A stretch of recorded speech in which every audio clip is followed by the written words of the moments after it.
All right, I'm going to go over this week's watch list here before the open. Before I do so, come over to ztrades.net, check out the terms and conditions page. Read our disclaimer as well. Agree to it. If you don't watch the video. If you do agree to it, join the Discord. Continue to watch this. It's completely free.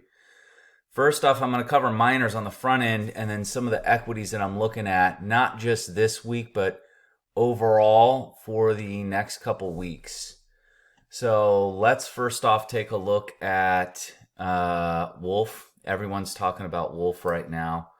This thing can really go. I mean, they're talking about there's a lot of stuff in the pipeline for them. Even if we came back over to this low over here, we're at $18. That's obviously not going to happen this week. But looking at this over going into January of next year, as long as everything can be good, I don't see why we're not at 8. Between 8 and let's take a look at this here. Wow, this is a new hot. We haven't been this high since early 2022. Let's go back over in here. I don't see why we couldn't be at 8 to 9 sometime soon here. It would be nice up in this range between 20 and 25 again by early next year. This week, let's take a look at a daily. Looks like we have some consolidation here. There could, overall on the weekly, we're going to rip. There is some consolidation here. I'd like to see us break out and shoot up a little bit more. 8 would be fantastic. More realistic would be in the 7s here. RSI is getting a little bit hot. Doesn't really mean anything. Means it could start running, just like over in here. Right? Just because RSI is hot. You know, we were hot where we were at right here. This thing could run for a bit. Let's take a look at BTBT. I want to look at some of the ones that haven't gone yet. So let's pull up the weekly here on BTBT. Look at this freaking chart. This thing's getting tight. Let's go ahead and turn this into a linear chart. This looks good. Really good on a weekly. Let's take a look at a daily. Daily kind of looks lame. Weekly looks good. If you're looking at that on a weekly, this thing looks like it is going to go. So we're around 5 at the peak at the beginning of the year, and we are at 393. This thing could launch. I'd love to see it back up around 10, 11 bucks. Mara is just flat and staying in this range over here, and it's funny because Riot has been getting more steam than Mara, but the chart looks disgusting. I mean, that looks horrible. Looks like we're going to come up. We couldn't even make it up here to the trend line, and we rejected off, it looks like the 50 there. So let's jump into some equities. We're going to pull up MOS on the weekly. This looks like she wants to do it, right? Let's take a look at a daily on MOS. We are making higher lows now. Before we were making lower lows, lower lows, lower lows, lower lows, higher lows.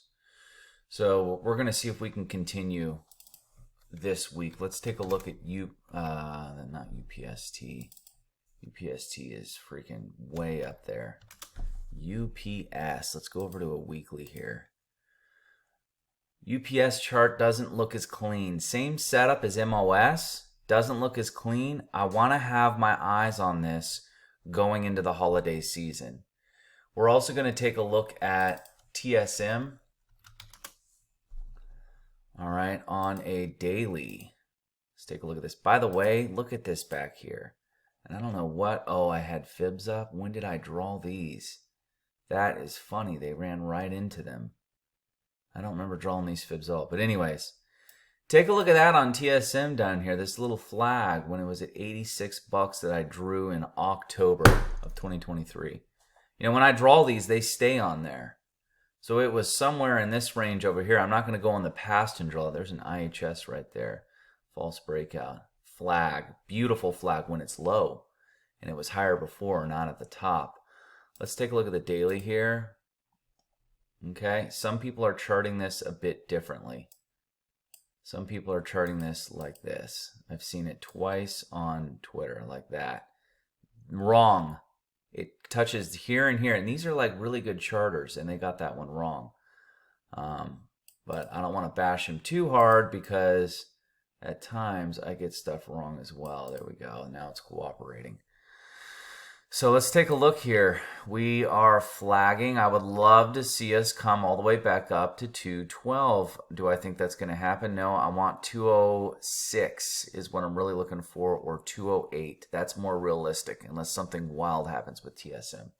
206 to 208 on TSM. Gold.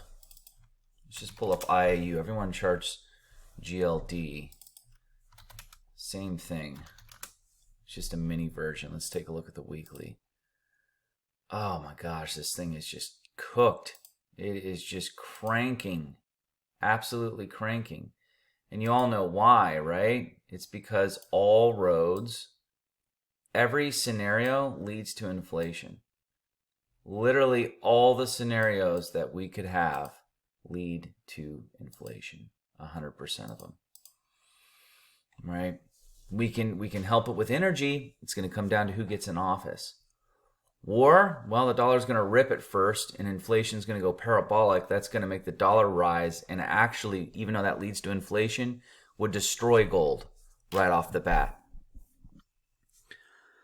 Right? They would cut interest rates like mad because the economy would crash to save it, and then that's where it would go. Initially, it would peel off and drop. So, but that doesn't look good up here. We could bust out of that and just keep going. We could, but I have my eyes peeled because I don't like that. I'm not buying. Excuse me, guys. I'm not buying any more gold. None. I'm done buying gold for a while.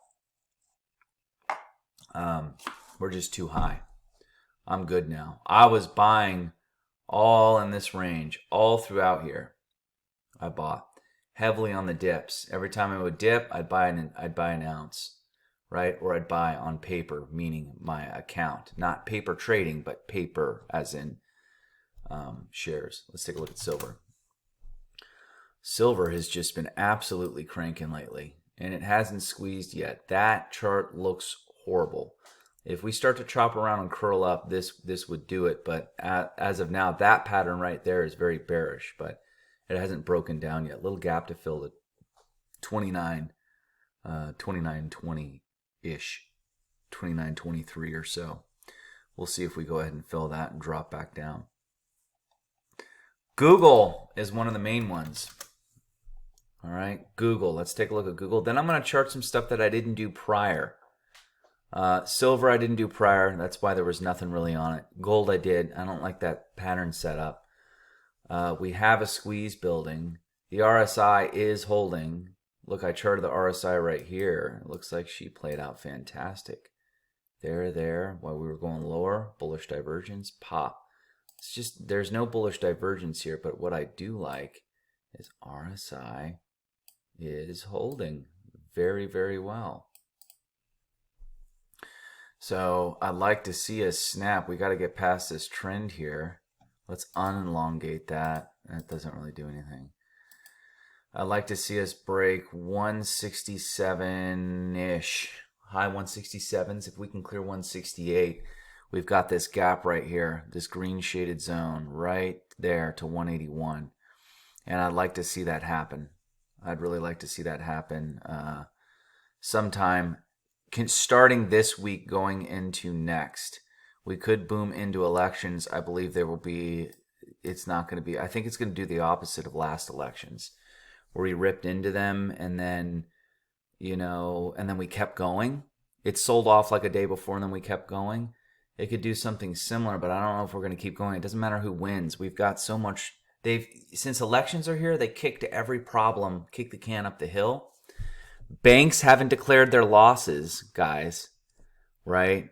That was due to political reasons. They're gonna declare their losses right after the next president gets in, I feel like, or at the beginning of next year.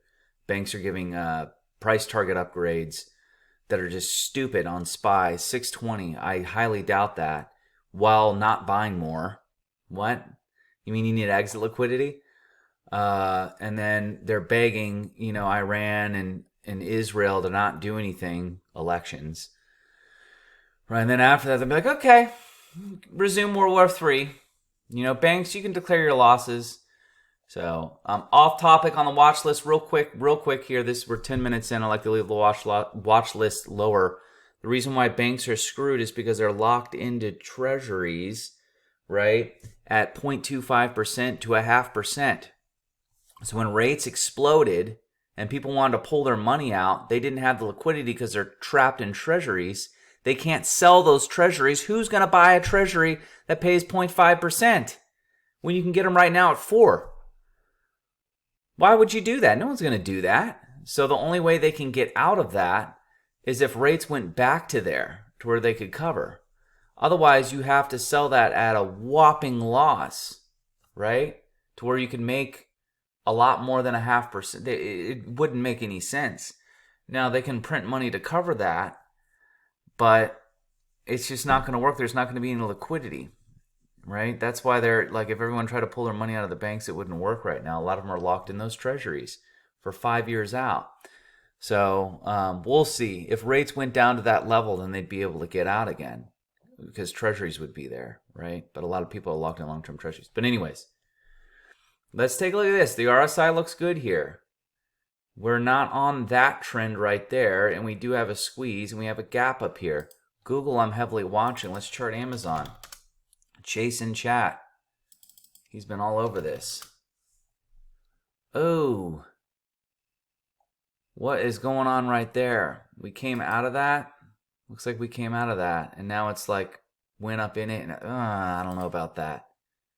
I don't like that at all. We do have a squeeze. Heavy squeeze building. I don't like that. That basically has failed from what I've seen. Apple is just running sideways. What is going on here? Yeah, that played out. Let's go ahead. Let's just ignore that. I don't know what I was doing there. I don't have time to figure it out. Wow, look at that. Look at that RSI right there. I love charting the RSI. And we played out very well right up there. We almost had that same setup on gold, right? I was a little bit tighter on gold. When they're that tight, though, they usually fail and keep going. When they're loosey-goosey like that, they end up playing out, in my experience. I don't really see anything screaming at me other than the RSI looking hot on the daily. Let's take a look at this way. All right, let's see what we got going on here. Okay. That could break out and go higher. We'll see if that actually happens, but this is peeling off right now. RSI is peeling off. I don't like that. We really need to get above 237.5 for this to go. So let's keep a watch on Google this week, Apple, and miners. I really want to see WULF to continue.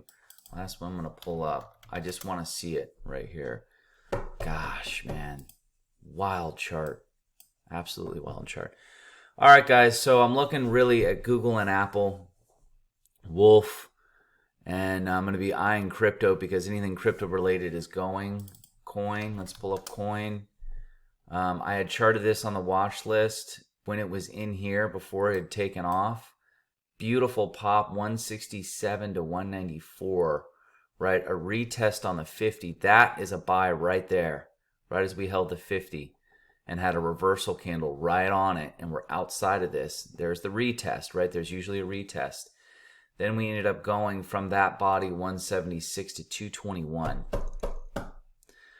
So, and we're green on this morning. We're at 211 last I checked on coin. Somewhat of a squeeze building here. And I expect us to come up to this range up in here in the 250s, 240s, 250s easily.